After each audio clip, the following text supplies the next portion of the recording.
And this is the Squad Games podcast. Yeah, welcome. We are looking at Hobby Track for 2025, the updated Hobby Track form, or at least how we suggest that you grade Hobby Track, and we're going to go through and tell everyone kind of what that is. And also, we're going to be talking about our events this year and what we are planning. If you are not in our area, feel free to continue to listen along, as our events are quite cool. And if you're looking to do events in your area or you have TOs, we have a lot of relevant information about that kind of stuff. So, and we'll explain, we're also going to show you and the general TOs how to make an event on Best Coast Pairings step by step, right? So it's going to be good. I have to remake one of my events anyways because of a new date. So I could just go in and change the date, but I'm going to just make it for you. So, yeah, we'll go from there. Let's start it. Sure. So, Giacomo, do you want to start off with our events first, or do you want to start off with the hobby track? Let's do the events first. We'll get them out of the way. People know what's going to come up, and then we can give them the whole the skinny on the rubric stuff. Yeah. Yeah. So we have a shortened season for this year. We are only going to be running events until October and then restart our events in January. So we have about how many? I think just 4, maybe 5 events. We're still debating on one because it's kind of really slammed in there. There's been a few shakeups in our calendar year this year, running into conflict with other events because things are changing and stuff like that. So we are trying to get as many events. I guess we have like 5 events. Okay. So first things first. Our events, I'll just jump over to our website real quick. This is squadgames.net. We have our player packet, the terrain packet, our code of conduct. Eventually, we will get the our Volcus maps up as well. We have There and Back Again, a kill team tournament. This is a tournament that we're going to be going back to our original store that we went to and started our very first event ever, right? Pretty cool, pretty exciting. It can hold about 34 players. So they are under new management. So we're looking forward to working with them. We have a Pacific Skirmish, or I guess I should say the dates. That's going to be March 15th. They are also something to realize is that our events are going to be limited this year. So if you want to come, make sure you get a ticket. We do have some discount codes. If you wait to the last minute to buy your ticket, those discount codes will not work anymore. Exactly. Yeah. So we have Pacific Skirmish as well, starting April 12th, 10 a.m. to 8 p.m. It's a one-day event. This is one of our biggest Shark Take events. In fact, last year it had a crazy amount of competitive players at this event and was an absolute show stunner. We had the very first time we met the Vegas guys. They came out and got second. And yeah, the event was pretty crazy. So we're looking forward to doing that again in Orange County at the Squad Marks Game Store. And then we have the All Valley Team Tournament coming up on June 21st and June 22nd. And it starts at 10 a.m. And we have a lot of really cool stuff going on with that. I'll click on it so everyone can see.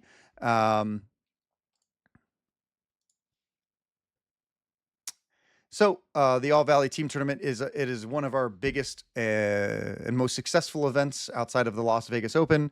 It is a 1v1v1 tournament, and we're trying a couple different things this year to see if they resonate with players. So we have our date, our time, about the location, and our admission prices down here. But we have our rounds, so on and so forth. When you guys are creating events, you're going to want to have some of the same exact information dictating where it's going to be. We're renting a venue for this event because we can have up to 84 players, and there's no longer a store in our area that can hold that many players, unfortunately. Yes. Rest in peace, Games at My Place / Gameology. Rest in peace, my guys. Yeah, so we have a little bit about team captains, and what we expect from them, additional rules, the placings, and then we have our ticket options. So we have our standard tickets. So if you just want to come as a single player, $70. As a team, it's 210. Elite tickets are really cool because they get your best value for your buck. You get $100 in store credit. So essentially, you're getting in for $35. Or as a team, same thing. Each person gets 100. We also have VIP tickets, giving a bunch of limited edition swag that we've made in custom colors that I'm never going to make again. So we also have a VIP raffle. So we're going to be making I'm going to be making a couple one-off things, raffling off to those people. We always have like some sort of raffle as well. It's not a real raffle. You get a ticket when you show up, and we give it to you. We call it the loot draw. Yeah, so that's going to be pretty cool. One of those things that the VIPs can win is a team painted by me and Giacomo. And if you want to buy it for the team, it's great for people coming from out of town, people who don't have our token sets or tokens or terrain even. It's really good for people looking to get a couple pieces of terrain for a couple sets of terrain for their gaming club. You can come and purchase a couple sets of terrain as a team if you buy the team ticket, because you're getting $300 in store credit plus full token sets and a bunch of other stuff. So it's going to be fun. It's going to be cool. We'll see if it resonates with people. And then we're going to go straight into making an event, because there's two more events that I have to post. We have a possible narrative event, which is coming under fire. We'll have to see if it survives.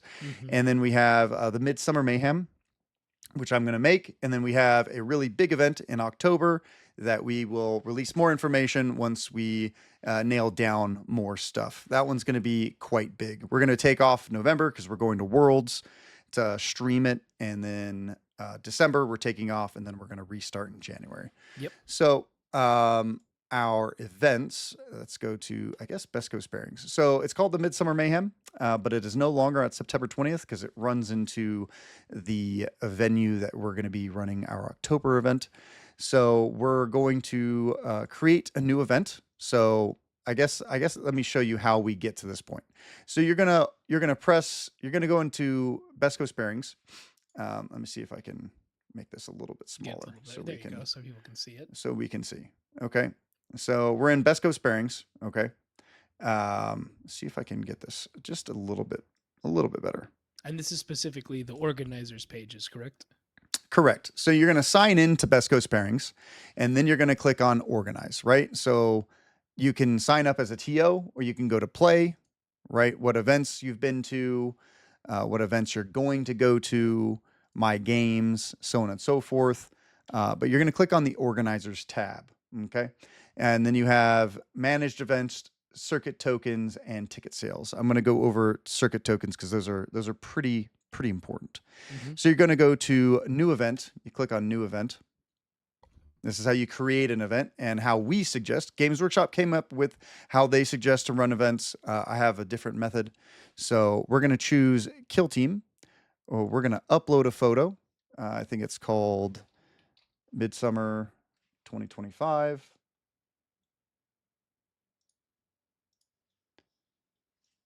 Over here. That is not what I wanted to do. That is my photo. Close that. I guess I have to do this. That's all right. I will do this later.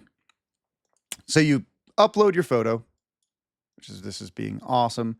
You're going to come here. We're going to say mid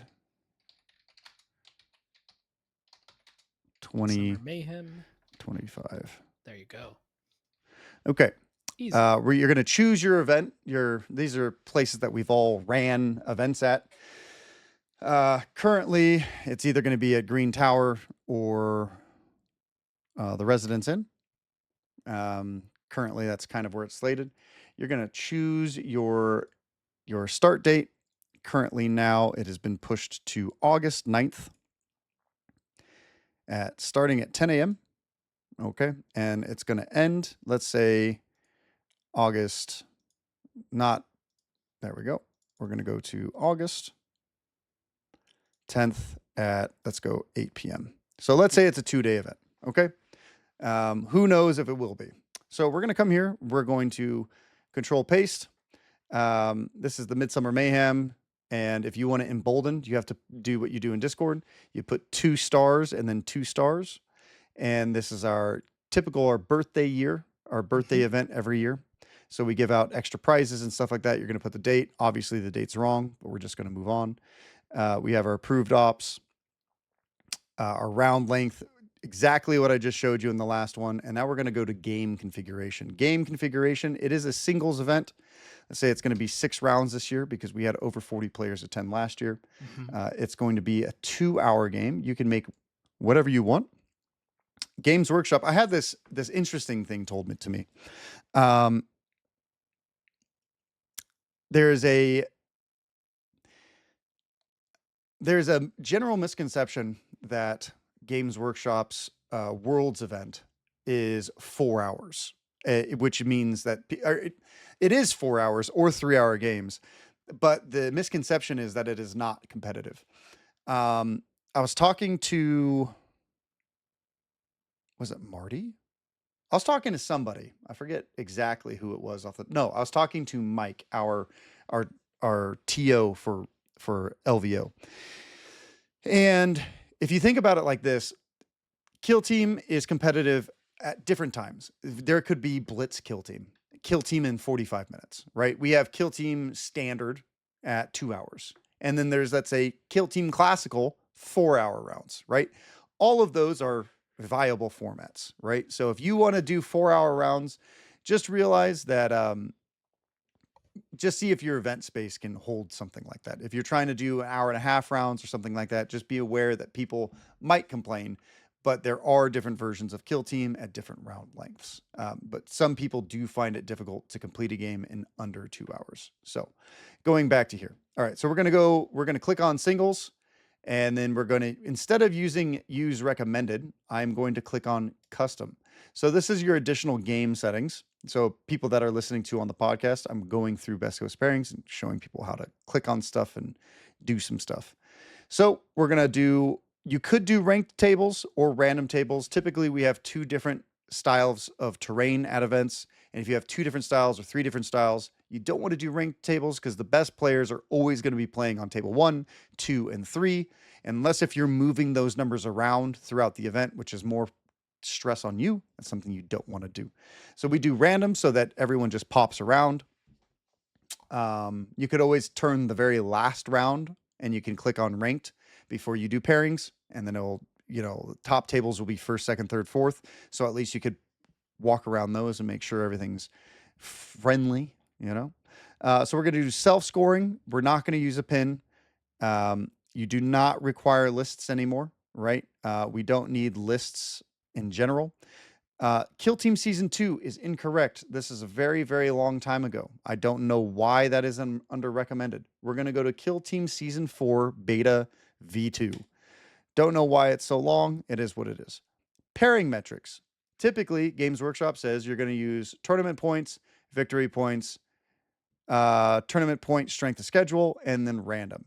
What I do is I do tournament points, I deselect everything else, and I just go random. And what that means is that you are literally saying whoever has the same tournament points, they're going to pair into each other. So anyone who wins a game is going to get 3 points. Anyone who draws is going to get 1 point. Anyone who loses gets 0 points. So after round 1, it's going to randomly assign winners into winners and losers into losers and draws into draws. Okay. And if there's not multiple draws, then sometimes those will pair up and sometimes they will pair down. The reason why I don't do victory points is because I do not want to punish people at events for doing well or doing poorly. This varies the win path so that you're not always against the most difficult players, hard players playing into hard players. It disincentivizes you to do well at the event, which is ultimately a bad thing, in my opinion. A lot of my opinions, other TOs will not like, and that's okay. Yep. The viewers can like it. So we're going to go into placings metrics. That's what is next. Games Workshop, they believe this is what Games Workshop says. We're going to go with tournament points, victory points, tournament points, strength of schedule, and random. I don't know if this is what they want actually, but for our stats pulling and all that kind of stuff, we want to turn on completed crit ops, completed kill ops, completed attack ops, and primary points. You can keep tournament points, strength of schedule, or opponent game win percentage. We'll turn that on as well. Essentially, what this is doing is in this specific order, it is taking all of these things and going to pair people or place people in this order, depending on how people play. Personally, I like to do kill op in front of crit op. Yes, there's a glitch here, and I'm not going to worry about it. These two are the lower ones, anyways. And then we're going to go with primary. Then we're going to go crit ops and tac ops. Most of the people currently are playing primary points as their tac op, so we're just going to call it good from there. Ignore all these other little blue buttons, even though it looks like I turned on more stuff. I didn't. It's just a glitch currently with Best Coast Pairings. So we're going to click on the very next button because that's the end of that page. You can say manually enter rosters during registration. So you're going to this is telling you that you can manually gather players stuff, right? That's not what we want to do. We want to use BCP's online reservation. If you are a subscribed member to Best Coast Pairings, you could then click the next button that says private event, so that when people buy the tickets, you gather their emails and then you send out a code to those emails. And then when they come to Best Coast Pairings, they input a code, and then you do. This is something that like Nova does, these really large events. I have never seen the need to do it. We run the Las Vegas Open. We have 153 players. A lot of times, like, you can gather it yourself and you can input them yourself, or you can say like, hey, it's open. If you paid for a ticket, just register. And then you could go back and like double check if people have gotten things and not, right? We don't need to gather people's shipping details. Now we need to go tickets. Let's say there's going to be 40 tickets available at this event. I'm going to place 40. I'm going to say that the price is $0 because I am charging tickets on my website. If you want to use Best Coast Pairings, they offer it for you, and you have to link your bank account and a few other things. But yeah.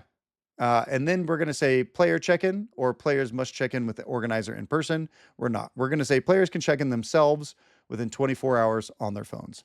Now we're going to say create event. Boom. Your event is done. Your event has been made. Okay. We're going to look at our public view now, which is over here.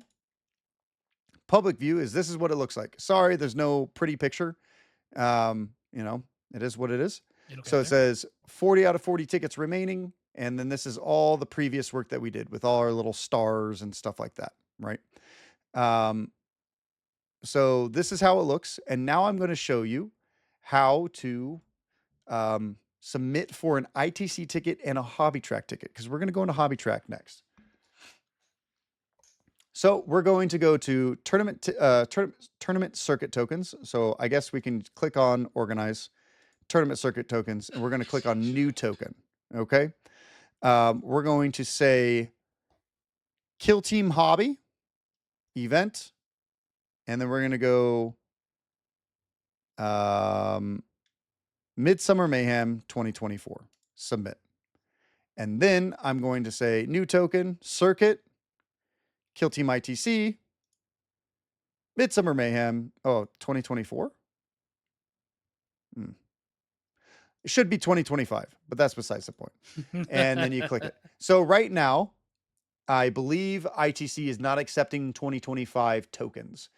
But when ITC does, you would then click on the 2025 event. It's the same process. For some reason right now, they're not doing it. I don't know. The new season still hasn't started, which is generally odd. But that is how you create an event on Best Coast Pairings. And as you can see, it's right here now, um, on August 9th. I will get this image over here sooner or later. Next part up is Hobby Track. G, I want you to take the lead on this since we Sure. literally just did it. We literally finished it. I So will zoom in a tad. for anyone familiar with Hobby Track, we have previously created a form so people could follow, and they can grade their players with how well they're doing in the hobby sphere.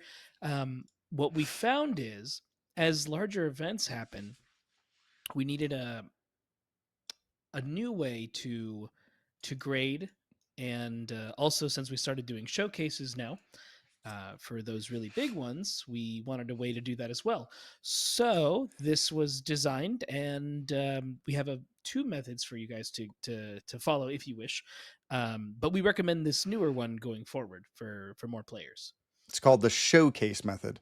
The other thing about Hobby Track is Games Workshop currently doesn't have any way that they say you should do this, right? I've spoken to a lot of people. Me and Giacomo kind of created this on our own, and then we kind of talked to Games Workshop, and we've kind of made our own kind of style, right? Now, if no one knows what Hobby Track is, um, Hobby Track's been around for a very long time for Warhammer and AOS.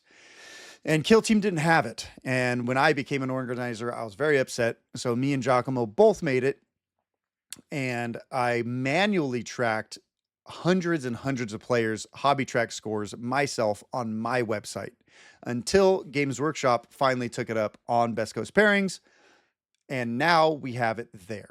Thank So goodness. so now we are here to try and inform and help guide the community in the best way that we see fit to judge Hobby Track in a faster manner. Typically, this has always been an arduous process, but we are doing our best to make it simple and easier for everyone in 2025. So, G, um, dive in. Let's dive in. Okay, so we already mentioned how to apply for the Hobby Track token. You saw that a little Mm-hmm. bit earlier, or you listened to it a little bit earlier, whatever Mm-hmm. one you're on. We have a few rules that you do for your Hobby Track. This is kind of just like guidelines we recommend people do because, you don't want someone to come with like a 14-foot board or something trying to show off 10 models or something. So having Yeah, kind of we've like we've limitations learned helps. we've learned from old Warhammer events that some people would bring in a 6 foot by 4 foot table to show off their 2,000 point army, and they would just go nuts, right? And Warhammer ITC back in the day instituted a rule where they would limit board size. So as kill team, we were like, yo, if somebody brings in a 6 foot by 2 foot board to show off a kill team, there's not going to be enough space for other people's stuff. So Right. we had to influence this. Yeah. So that's an easy one. Just follow that. It's not really too bad. Um, yeah, so you got that. You can check that out. We're gonna have this posted as well, a nicer version, a little more dolled up. Mm-hmm. But for the most part, this is pretty much there. Yeah, so you can score up to 5 different times throughout the year. So if you, let's say you just started At your least hobby track currently. journey, at At least least currently currently. right now, right? Yeah. Perhaps it'll change. But right now, 5 times. So let's say your first entry to hobby track wasn't super hot. You didn't really know about it as well. And then now you want to be more competitive about it. So you start traveling to events, and especially ours, obviously, and other ones that want to use this rubric as well.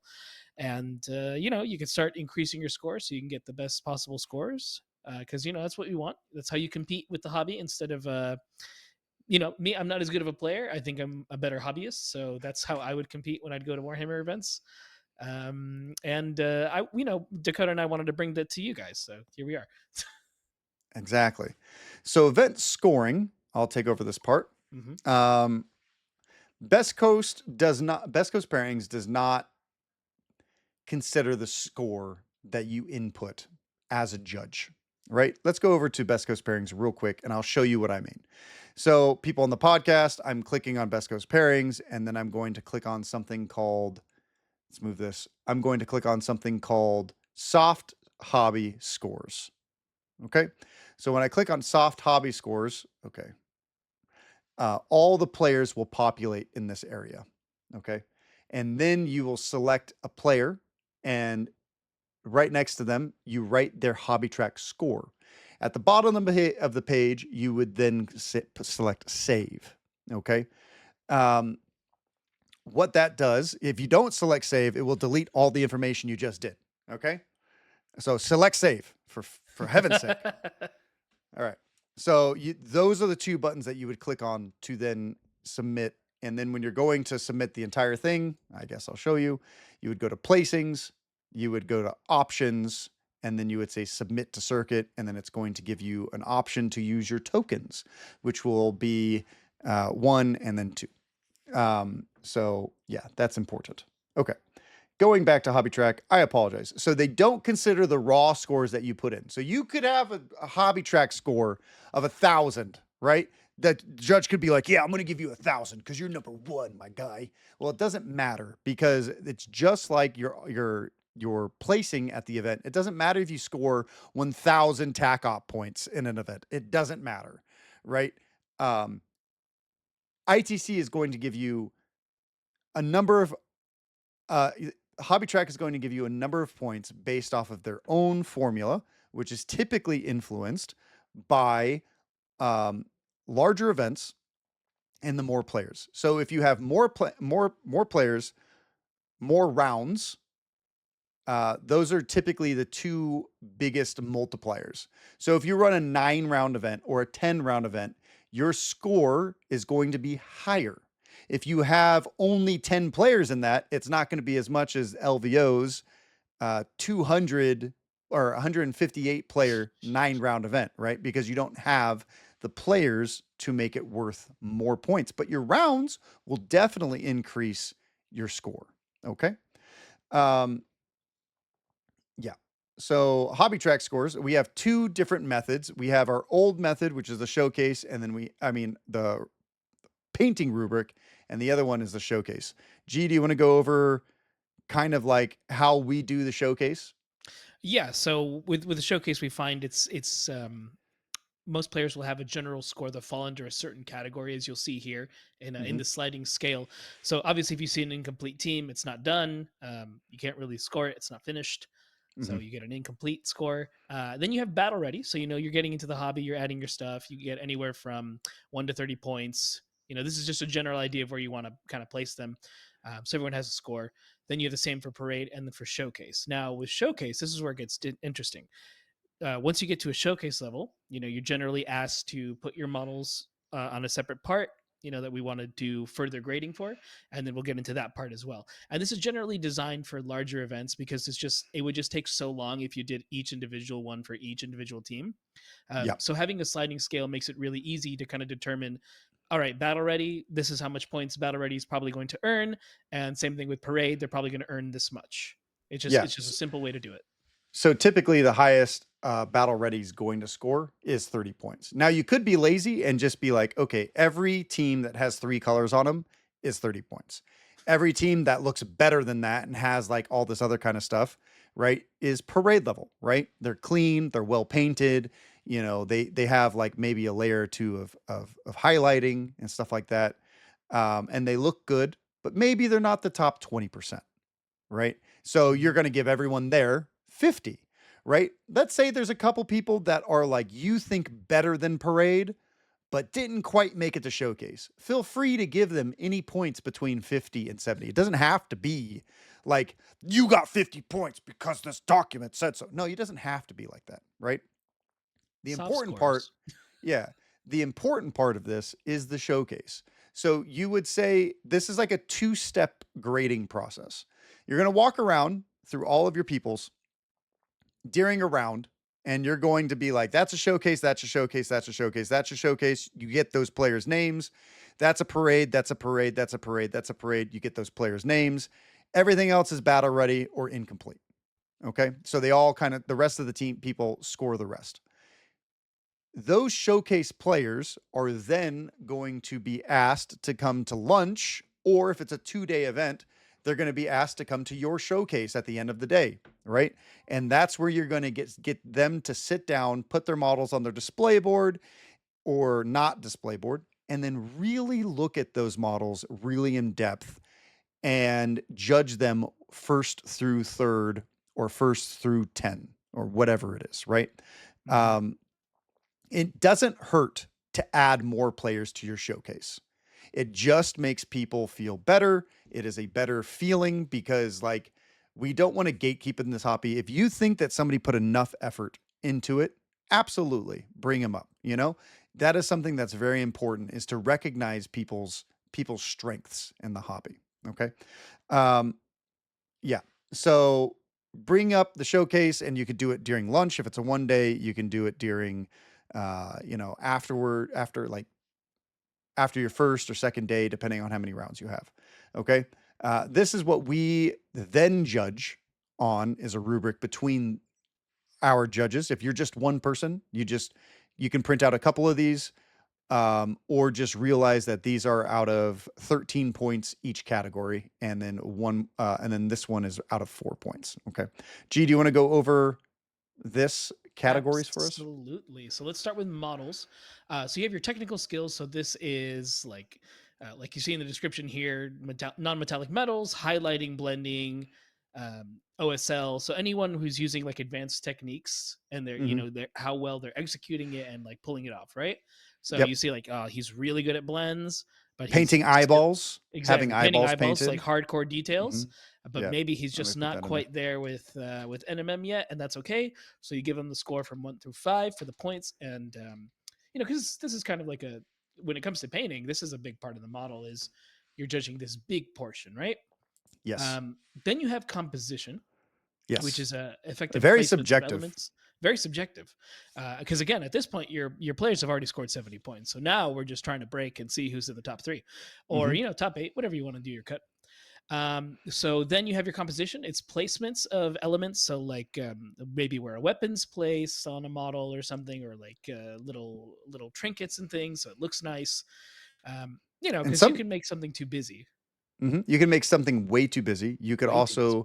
You can also have too small of a display board for your team. You can also have too big of a display board for your team, or too crowded, or too light. It's like, how does it look? How does it vibe? How does it feel? Right? When you're typically doing stuff like, is there tiers? Is there layers? Does it need it? Is it blocked off from the light? Is there like a sometimes we see some really good display boards, but at the venues and stuff like that, they have like a roof or a ceiling, and you can't see the models. That's just a Exactly. composition problem, right? Right. Like, you can't you got to plan for everything, Think right? about photography, right? Just like in composition, your subject's important. And if I can't see your subject, then what am I taking a picture of? Right. So Yep. if this was going to be photographed, this is kind of how it wants to look. You have your color theory next, which is, deciding what works, your triads, things like that. Because you can always be you can execute it perfectly, but choose some tacky colors. Uh, we have seen that happen. And so we we like to encourage people to Sometimes people go way too hard in red and green, right? And they're not the red orcs, right? And you're just like, "Oh, where's Santa? Santa's missing." it just Right? didn't work out. And it's just It like, it might be executed greatly, but, you know, like G said. just didn't work out. Mhm. And you have basing. This is a big one too. I think some people might not always think about basing, but basing's a really good way. Like when I think of basing, I think of like a light under the model, and it's really elevating everything else about the paint job. Because a basing, you can make it where it's really one tone model, because your basing just blends in too much. So you really want to be able to distinguish that, and then like it really emphasizes the color of your model. Like when you take a picture of a miniature, background's important, like a black background, a gray background, or a white background, because it's going to emphasize the color, the contrasting color of it. And you want to do the same thing with your basing. And of course Mhm. using elements. So like we don't just want to use the Martian iron earth pot, which I've done definitely before in my lifetime when I started. You want to add little extra elements to kind of make it feel more lived in, and that's always important too. Sand, skulls, mounds, cacti, stuff like that. Yeah. Another thing that's important though is like not making your team blend in. So unfortunately, a lot of people are like, "Oh, it's realistic to have my white models in snow, or my desert camo guys in the desert." Well, unfortunately, the base just blends into the model at that point, Mhm. right? So you want everything in miniatures is exaggerated, right? Yes. So a lot of times white models are going to be on gray. They're not going to be like in Martian desert, but they might be on like battling in the city or something like that. So while it may be realism and thematic, we don't paint for realism and thematic. We paint to make things look good. Right. Like even in the hardcore masterclass stuff that you see, like they still overemphasize on purpose. Hmm. Because that's that at that scale you have to. Well, Yeah. we move on to display boards next. So, Modeling. oh, sorry, yes, modeling, my mistake. Yeah. It's all So good. this one is actually kind of a secret one because you almost don't want to notice it. So like that's how good you've executed it that it feels like that would have been part of the kit. Um, so That. you may want to ask questions as like a discovery level where you ask them, oh, did you use any 3D printed parts or like did you sculpt the joint here? Does it look different, right?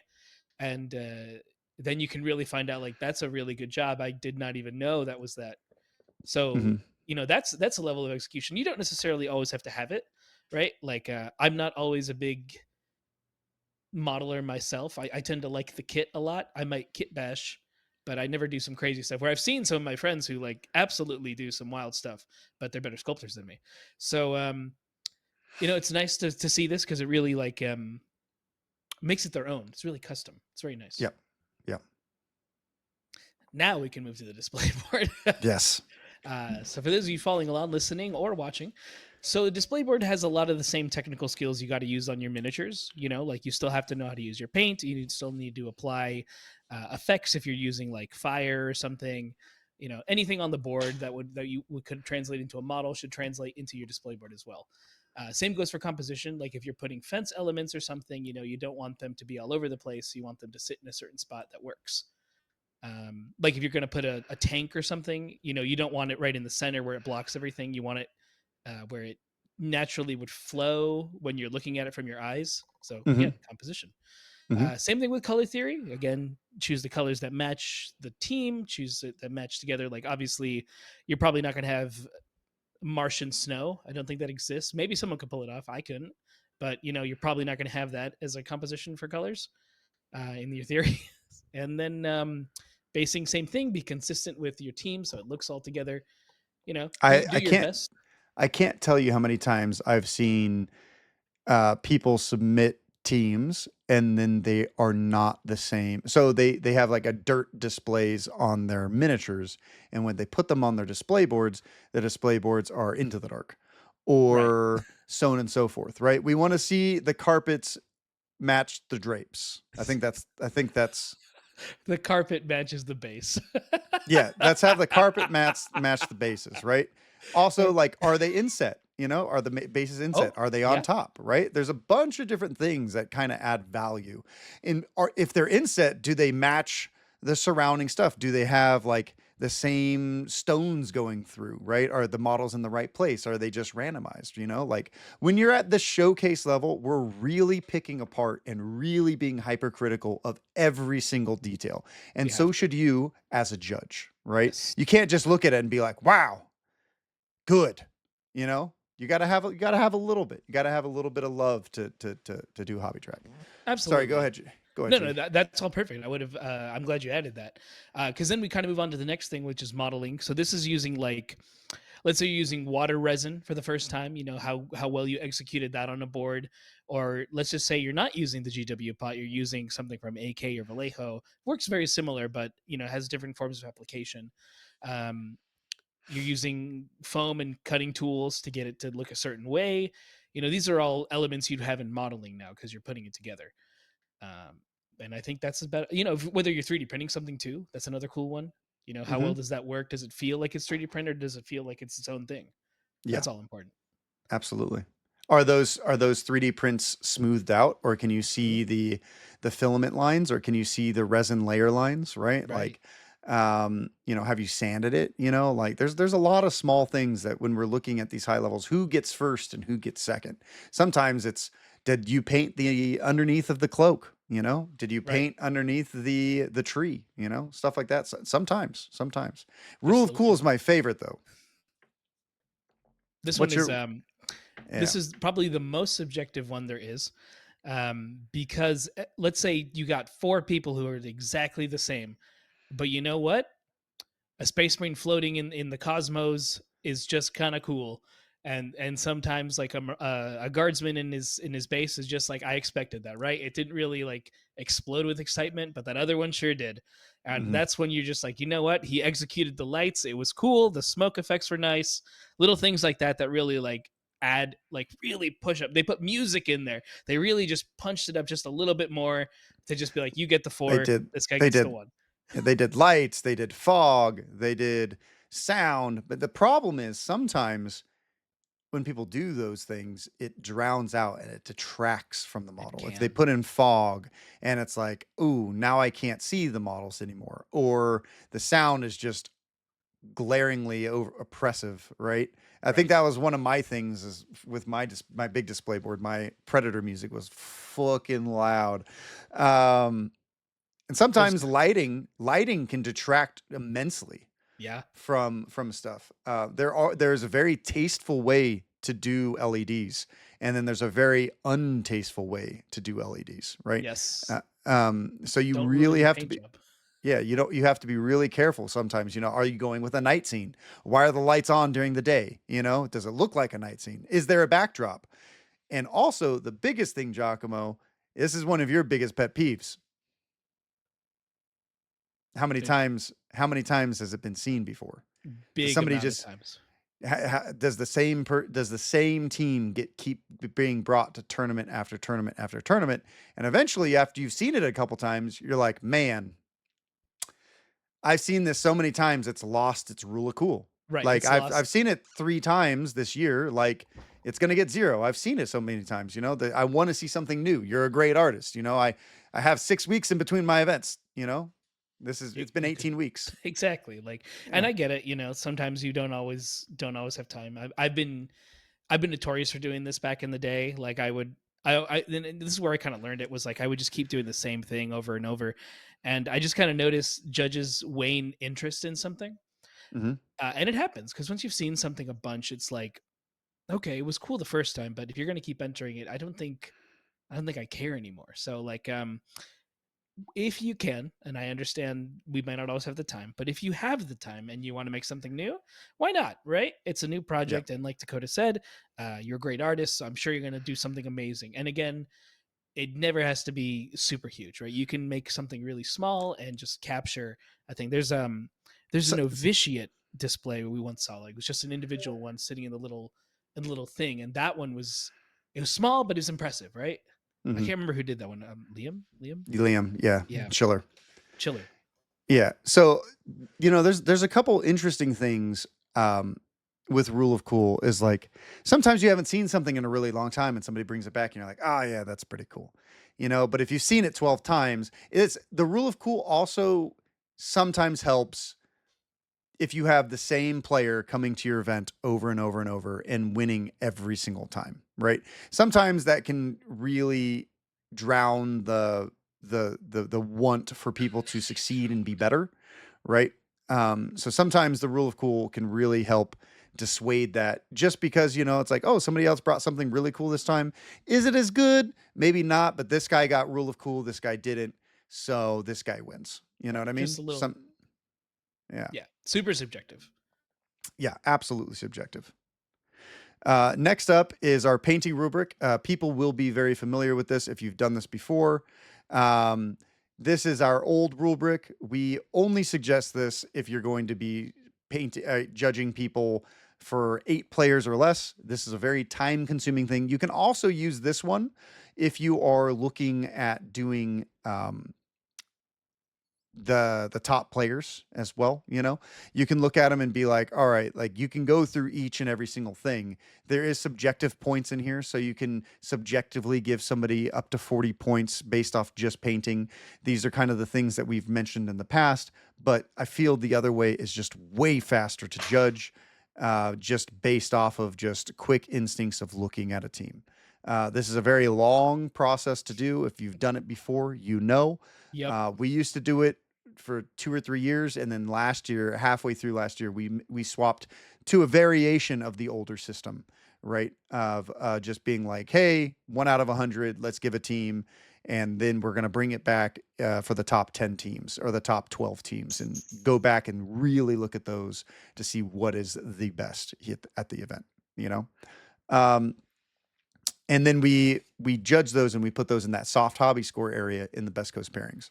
Yes. So terms and definitions, we have layering, kit bashing, conversions, composition, photographability, and judges subjective score. So if you want to have a little bit more, if you hate listening to stuff, I don't know why you're listening to a podcast, but we do have the red definitions of what we think they are.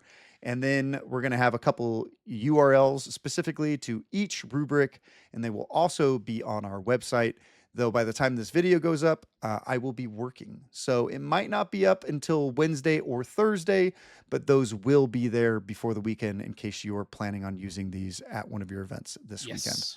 So, yeah, that is pretty much what this is like. The title of this should be tips and tricks for TOs or something like that. How to run events in Hobby Track. Yeah, something like that, because that's really what it is. You get to teach people how Best Coast Pairing works. Maybe they're interested in running an event, but they're not really sure, or they want to implement Hobby, and this is like an easy way to do it, almost like a step-by-step with. I haven't seen anyone make a YouTube video on how to use Best Coast Pairings in general, right? There you go. We're the first. So that's one of the reasons why I wanted to make something like this. Can be a little intimidating. I'm not gonna lie. When I looked at it, I was like, "What?" Yeah, it can be, but it is really simple once you kind of understand. It does take a little while, especially if you're going to add custom art. You don't have to, but it does add value, or at least perceived value, to your event, right? Yes. So yeah, it's going to be fun. I'm looking forward to the All Valley, and I'm also looking forward to October, our large event this year. It's going to be our other large event because we already ran LVO.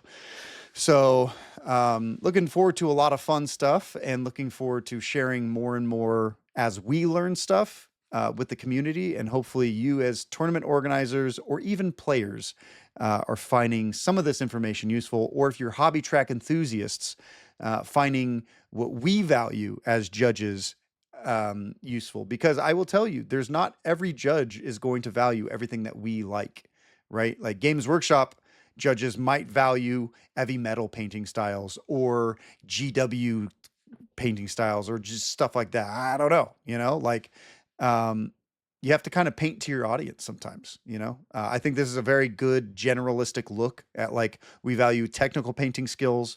We value composition, color theory, modeling, and kind of the whole shebang. So as long as you paint something dope, you bring it to events, you do cool stuff, and you're not a ding dong, you win stuff. There you go. I like that. Yeah. And you'll make friends. You'll find all sorts of hobby friends. Yeah. You share and exchange hobby tips and tricks. You're like, oh, what's Hobby Highlander? Why don't I use AK Black? Wow. Oh, it's because it's the best black paint out there. You should watch the show and see why, Absolutely. It's by far the best black out there that we've tested. So when we go back to test black again, we'll have to put it to the test against a bunch of other paints. Yeah. One day. So I think, G, do you have any shout outs? I do. You can join the conversation in the comments below or on our Discord channel, Discord server, Discord channel, whatever, Discord. It's the Squad Games Discord. Link in the description if you're listening to this on mobile, or the link is also on the YouTube page, the comment, whatever that the details page part is. Tell us what you think. How would you run an event? How do you like Hobby Track? What do you plan on doing for the hobby this year? Follow us on our socials. We're at Squad Games Entertainment on YouTube or on Squad Games Entertainment on Instagram. And if you're watching this on YouTube, feel free to check out the Hobby Highlander. You could watch the black episode. We just mentioned it now. And you could kind of determine, like, hey, maybe that is a good color or not. Or the white or the silver or the blue or the gold. All these new ones coming out pretty soon too. Mm-hmm. And more to come. Yeah. How about you? Yeah, I want to shout out our sister channel, ran by Saya, Tabletop Mayhem. She's doing a lot of really fun short lore bits and a lot of great shorts for YouTube, Instagram, and TikTok. Go ahead and go subscribe, like, and comment that channel. And, shout out to all my hobbyists out there and all my TOs out there. TOs don't get nearly as much love as they should. You guys are the backbone of this community. And without you, we wouldn't have events, right? Without your long hours, your dedication to painting terrain, your dedication to running events and making the best events possible, we all salute you. Our hobbyists, you win before you even get there because you bring badass models to the table, which is showing extreme respect to everyone that you play against. So shout out to the hobbyists, and shout out to you, G. I appreciate you and love you, man. Shout out to you as well, man. Yeah. So until next time, everyone. See ya. Squad out. Is that a thing? It is.